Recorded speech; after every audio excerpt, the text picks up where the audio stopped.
Bjartur was an unusual boy. He looked a little bit like a newly confirmed Sunday school kid in the 50s. Well dressed, his hair neatly swept to the side. Well behaved, not conforming to the badass attitudes of his classmates. There were two things that Bjartur loved more than anything else in the world: mathematics and its systematic problem-solving methods, and poetry and its effectively efficient affections. I should also mention his old dream of becoming a master of archery. Girls.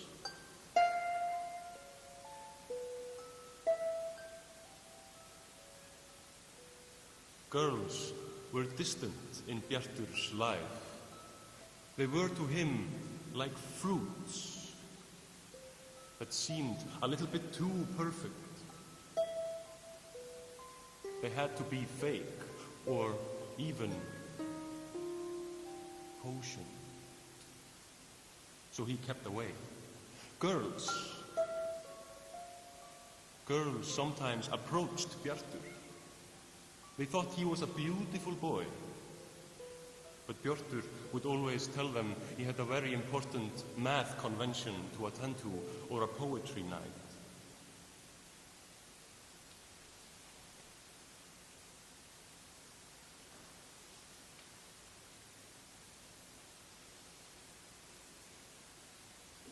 Those who knew Bjartur usually became very surprised to know that he was the brother of Gauti.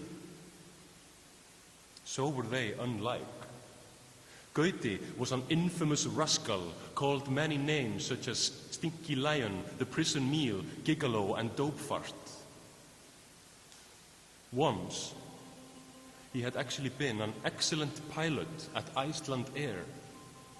But his career went down the drain after he stole a small airplane, invited all the unluckiest bums and punks from the streets of Reykjavik for a trip of their lifetime in high autumn city skies, white Russians and pastry for everyone, only to be received in the airport by a super angry super flight attendant ripping his contracts into million pieces, informing him with many explicit swear words and into the silent faces of the unlucky that he should never dare to show his face on these premises ever again.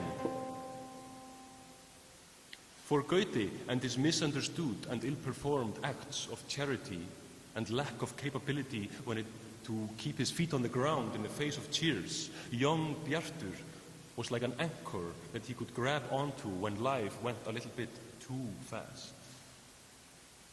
For Bjartur, Gauti was like a promise of an adventurous future where he could eat all the fruits he liked. And so their brotherly love was great, grounded on a delicate equilibrium that gave both of them a sense of belonging and comfort.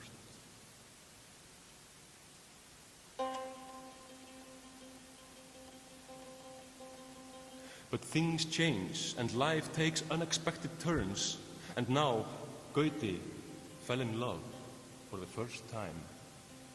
And he decided to move away from Iceland, this small island where nothing happened anymore. And he went with his new girlfriend to Finland to study how to make golden rings.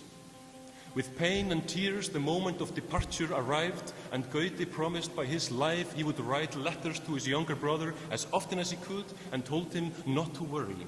Their future was bright, and so the brothers parted for the first time.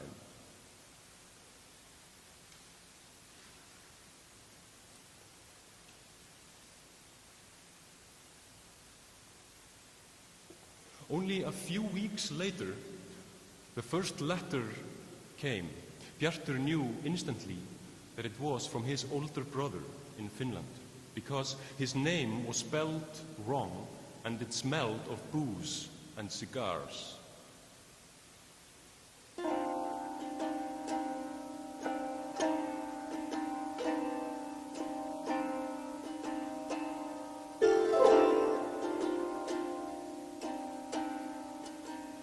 It said, "My dear brother, you sweetest sweet, oh how I miss you.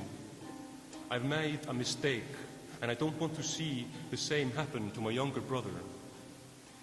Never promise yourself to a single girl, my brother. She will make your life a misery and in the end betray you. I mean, all of a sudden you can't do anything. It's like being tied to a stool at a table in a perpetual tea party where you can't say shit or fuck. And if you don't want the stupid little soothing cookies, you can eat dust. Concentrate on your education," she says, like I'm a stupid kid with a Game Boy. "Well, take your green hippie tea and drown in it," I say. And now I'm alone in a foreign land, and I know I can't keep ending up like I do. First it's just one drink, but then I'm stinky and beaten like a gloomy joker. But what I wanted to say to you, my dear sweetest brother who I love so much, enjoy being young, study your math, solve all the algebras, in brackets, a nonsensical made-up algebra for Bjartur to solve, and read all the beautiful poetry. Oh, when are you gonna make a poem about us? And last but not least, sleep with all the girls you want, all of them, each and every one. Don't be fooled by love, it's an illusion like a wet dream. And now I'm turning my tragic story around, and I'm going full force and with all my efforts to my goldsmith studies, becoming rich and fat, move to Africa and shoot lions and elephants. Gauti's advice echoed in Bjartur's head, like the most colossal of cathedrals. First resonating with fear, but then planting a seed that sprouted immediately in an overly potent soil of old dreams and wicked expectations. A fresh breeze moved through his flooded unconscious cellars. His life was about to change, and he felt it.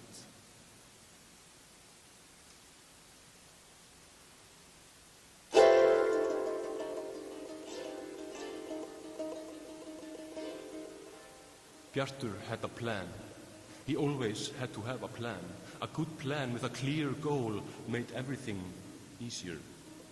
The Road to a New Life was the name of his plan. He would sleep with all of the girls in his class before graduation. He only had one winter to do this, but with a systematic approach of mathematics, he would first gather information about them, study them, their dreams, fears, habits, wishes, and passions. Then, with the efficiency of the poem, he would charm them and seduce. There were 7 girls in the class of Bjartur, and he listed them so. 2 had boyfriends. One was in the national basketball team.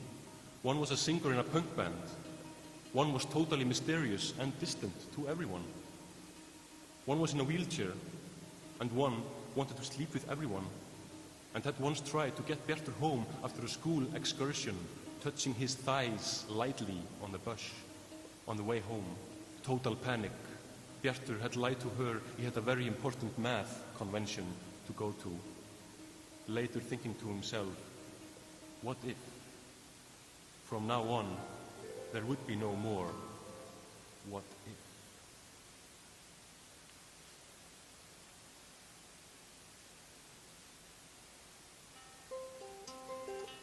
A little bit before Christmas, Bjartur received another letter from his brother. This time it smelled of dog shit and ammoniac.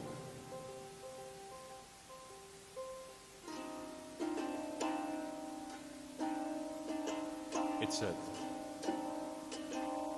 "Oh, dear brother, you sweetest sweet, I miss you. There won't be a Christmas present from me this year. I'm broke, and I got kicked out of school. Apparently, you can't do anything anywhere anymore. But I have more important news to tell you, although, unfortunately, they are not good news. After me and my friend got expelled from school, we decided the best thing to do was to get properly fucked up. So my Finnish friend Aki, who is a true genius, by the way, managed to get his hands on a respectable collection of some mind-bending materials. I mean, there was everything there in a big brown bag: Spanish spiced spoof raisins in a lizard juice and spiritus mundi with red super mushrooms and bison vodka, all kinds of Italian, German fascist wines said to be from Mussolini's private. All of this went into our faces and straight to our head until we found ourselves in the filthiest, disturbing ghetto I've ever seen. We're talking misery beaming off every face, half man, half dogs humping our legs in a desperate mayhem of sorry, spin of sick conscience like there was no tomorrow, of murders and other deeds, of stinking cravings and whooply tumors. Blah! I wasn't scared a bit. I was drunk and happy, and I saw in the corner a pair of conjoined twins by the head, who I could have sweared gave me the lustful look. So I jumped on them in the fashion of the neighborhood, ripped their clothes off, humping until a horrible cry, and a beard. Then they grew bigger, and suddenly I was on top of a man with a fishy face, wearing a suit for the hole for his tail. There was no doubt about it. I had attempted to fornicate Satan himself, the Dark Lord. He had disguised himself as the Siamese twins to lure in a great enemy, a Japanese magician with a taste for such rarities of nature. The master of doom and destruction was obviously not happy about me blowing his cover, so he locked me in as a punishment. I don't know where or if I'm getting out. I only got to send one letter, and of course it goes to you, my dear brother, who I love so much. Don't tell Mom and Dad. Yours, Gauti.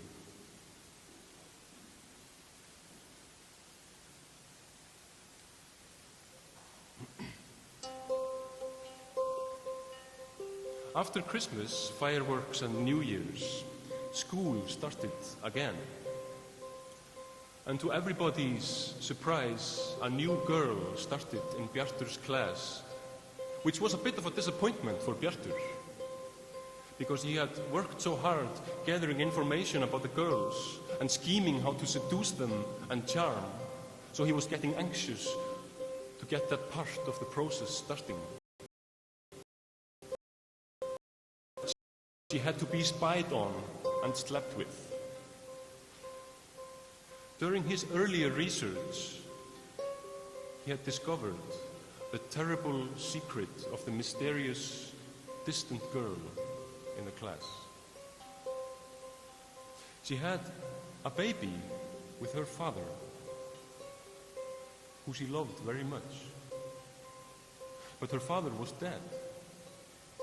Her mother shot him and herself in a rage of jealousy and horror. Bjartur remembered how stories of inbreed were the only ones his older brother couldn't stand. And how was he going to seduce this beautiful, sad woman who was so beautiful and smoked 2 cigarettes every night in the garden, watching the skies through her father's telescope?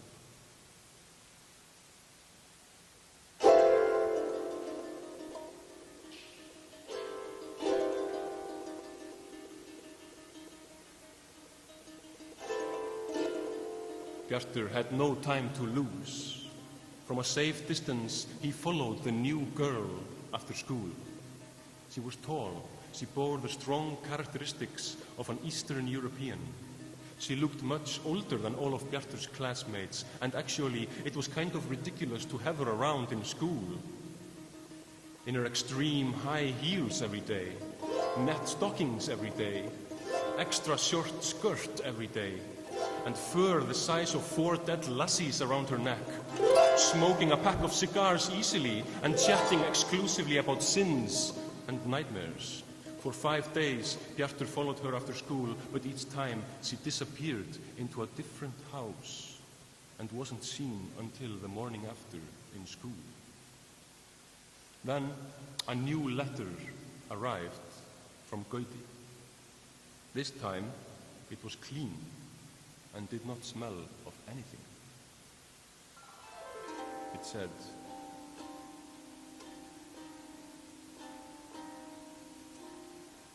"Dear brother, I'm in deep shit now. I think this is the end. Me and the Japanese musician I told you about managed to escape Satan's prison. The wizard managed to crack the algorithms of the Dark Lord's locks. We ran for it, but we were caught by a flying giant. He took us to the devil's private villa in the Alps. Satan is now preparing a personal punishment for both of us. It's supposed to be the worst thing we can imagine experiencing. This is my last letter. Goodbye, dear brother. Love you forever yours, Gauti. P.S. Don't tell Mom and Dad. Tell them I fell into a pot of gold. Bjartur had never experienced such pain. Completely crushed. Cried for hours, but decided to stay brave and finish what he started, his plan. Gauti would have wanted him to do that.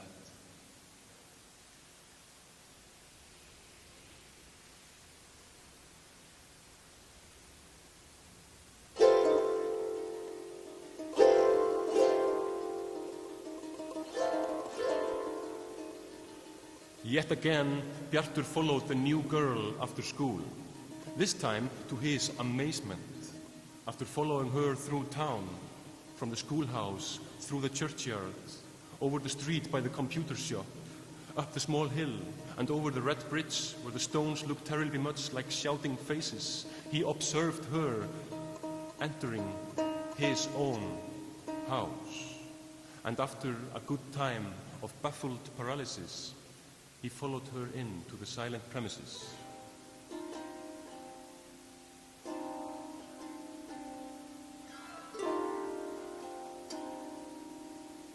Hello.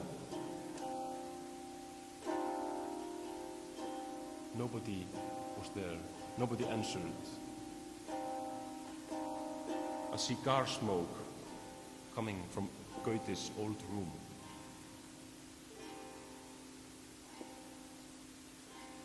There she was, sitting on the bed. And their eyes met when Bjartur peeked in. He was under her spell now. Who was he? You are more complex than any math problem and more beautiful than any poem. Her eyes burned into his heart, and she let him smoke her cigar. And having never smoked before, he coughed a whole lot, but it was a sweet cough, for his body was in a state of craving that he never knew before. He was drawn to her, and they kissed and undressed, and he entered her. Their bodies moved briefly in a precise synchronicity until Bjartur experienced a climax like nothing else, morphing to red and green, and an unnaturally loud door slam when he saw his brother, who he had fornicated, and who, with a magical poof and smoke, disappeared, and the only thing left was a letter lying on the pillow. Dear Bjartur, we apologize for any unwanted consequences that our necessary punishment towards Gauti Páll Kjartansson may have caused you. We understand that the harm may be irretrievable, but with hope of some comfort and with all our condolences, we leave in your name 3 golden bars in the Bank of Iceland. With best wishes, Satan Investments.